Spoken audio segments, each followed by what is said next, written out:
ವೀಕ್ಷಕರೇ ನಮಸ್ಕಾರ. ನಾನು ಮಂಜಾನಾಯ್ಕ್, ನ್ಯೂಸ್ ವಿಜಯನಾಡು. ಗದಗಿನಲ್ಲಿ ಅಕ್ರಮ ಅಕ್ಕಿ ದಂಧೆಕೋರರ ಕಿಂಗ್ ಪಿನ್ಗಳ ಜಾಲವನ್ನ ಅಧಿಕಾರಿಗಳು ಪತ್ತೆ ಹಚ್ಚುವಲ್ಲಿ ಮುಂದಾಗುತ್ತಾರೆ ಎಂಬುದನ್ನ ಇದೀಗ ನಾವು ಕಾಣಬೇಕಾಗಿದ್ದ ಸುದ್ದಿಯನ್ನ ಇದೀಗ ನಿಮ್ಮ ಮುಂದೆ ಇಟ್ಟಿದ್ದೇವೆ. ಬಡವರ ಹಸಿವಿನಿಂದ ಬಳಲಬಾರದೆಂಬಂತಹ ಉದ್ದೇಶದಿಂದ ಸರ್ಕಾರ ಉಚಿತ ಅಕ್ಕಿಯನ್ನ ನೀಡುತ್ತಿದೆ. ಆದ್ರೆ ಬಡವರ ಹೊಟ್ಟೆ ತುಂಬಿಸಬೇಕಾಗಿದ್ದ ಪಡಿತರ ಧಾನ್ಯಗಳು ಈ ಅಕ್ರಮ ದಂಧೆಕೋರರ ಕೈಯಲ್ಲಿ ಕಾಳು ಸಂತೆ ಸೇರ್ತಾ ಇದೆ. ಈಗ ಇನ್ನೊಂದು ಪ್ರಕರಣ ಕೂಡ ಗದಗ ಜಿಲ್ಲೆಯಲ್ಲಿ ಗಜೇಂದ್ರಗಡ ಪಟ್ಟಣದಲ್ಲಿ ಎಪಿಎಂಸಿಯಲ್ಲಿ ಮ್ಯಾಗೇರಿ ಎಂಬುವರ ಅಂಗಡಿಯಲ್ಲಿ ಶರಣಪ್ಪ ಹನುಮಂತಪ್ಪ ಗೌಡರ ಎನ್ನುವ ವ್ಯಕ್ತಿ ಅಕ್ರಮವಾಗಿ ಅಕ್ಕಿ ದಾಸ್ತಾನು ಮಾಡಿರುವ ಮಾಹಿತಿ ತಿಳಿದು ರೋಣ ತಾಲೂಕಿನ ಆಹಾರ ಇಲಾಖೆ ಅಧಿಕಾರಿಗಳು ದಾಳಿ ನಡೆಸಿ ಸುಮಾರು 1,18,000 ರೂಪಾಯಿ ಮೌಲ್ಯದ 50 ಕೆಜಿ ತೂಕದ 75 ಪ್ಯಾಕೆಟ್ ಅಕ್ಕಿಯನ್ನು ವಶಪಡಿಸಿಕೊಳ್ಳುವಲ್ಲಿ ಮುಂದಾಗಿದ್ದಾರೆ.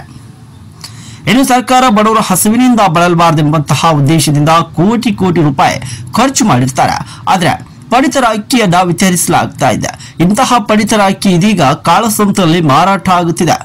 ಆದ್ರೆ ಇಲ್ಲಿನ ಗದಗ ನಗರವೂ ಸೇರಿದಂತೆ ಗಜೇಂದ್ರಗಡ, ರೋಹಣ, ನರಗುಂದ ಹಾಗೂ ಮುಂಡರ್ಗಿ ಭಾಗಗಳಲ್ಲಿ ಅಕ್ರಮ ಅಕ್ಕಿ ಸಾಗಾಟ ದಂಧೆ ಎಗ್ಗಿಲ್ಲದೆ ನಡೀತಾ ಇದೆ. ಈಗ ಒಂದೊಂದೇ ಪ್ರಕರಣ ಕೂಡ ಹೊರಗೆ ಬರ್ತಾ ಇದೆ.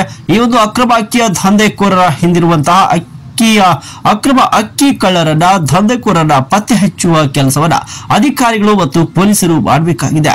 ಈ ಒಂದು ಸುದ್ದಿಯ ಮುಖಾಂತರ ನಾವು ಅದರ ಕಾದು ನೋಡಬೇಕಾಗಿದೆ. Reporter Suresh S Lavadi, news Vijayanadu, Gadag.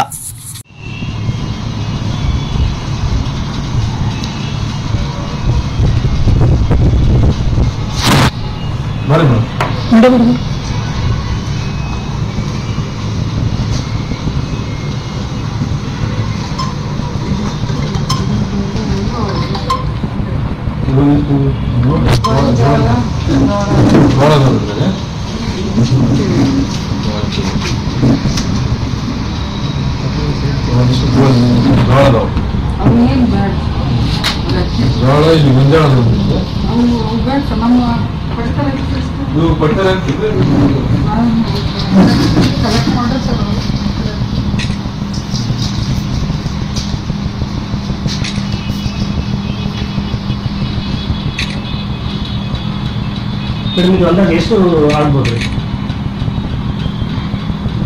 ಚೀಲ ತೂಕ ಮಾಡ್ತಾರೆ. 40 ಪ್ಯಾಕೆಟ್ ಅವು 40ರಿಂದ ಒಂದು 50 ಪ್ಯಾಕೆಟ್ ಅಷ್ಟಾಗಲ್ರಿ.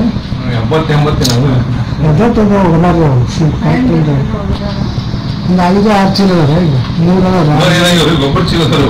ಹ್ಞೂ ಸರ್, ಗೊಬ್ಬರ ಚೀಲ. ಮತ್ತೆ ಇನ್ನೊಂದು ಆ ಕಡೆ ಇಳಿಗಾರವರ ಅಂಗಡಿಯೊಳಗೂ ಕೂಡ ಇದೆ ಅನ್ನೋದು ಒಂದು ಐತೆ. ಬಟ್ ಅವ್ರ ಅಂಗಡಿಯನ್ನು ಕ್ಲೋಸ್ ಮಾಡಿದೆ. ಹ್ಞೂ ಸರ್, ನೈಟ್ ಮುಗಿಸ್ತಾರೆ.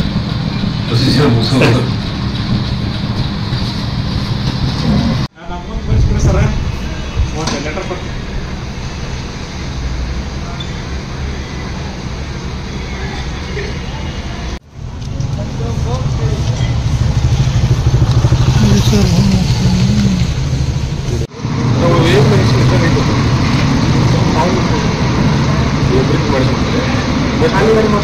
ಚೀಲ ಕೌಂಟ್ ಮಾಡಿ ಹಾಕ್ತಿದ್ದಾರೆ.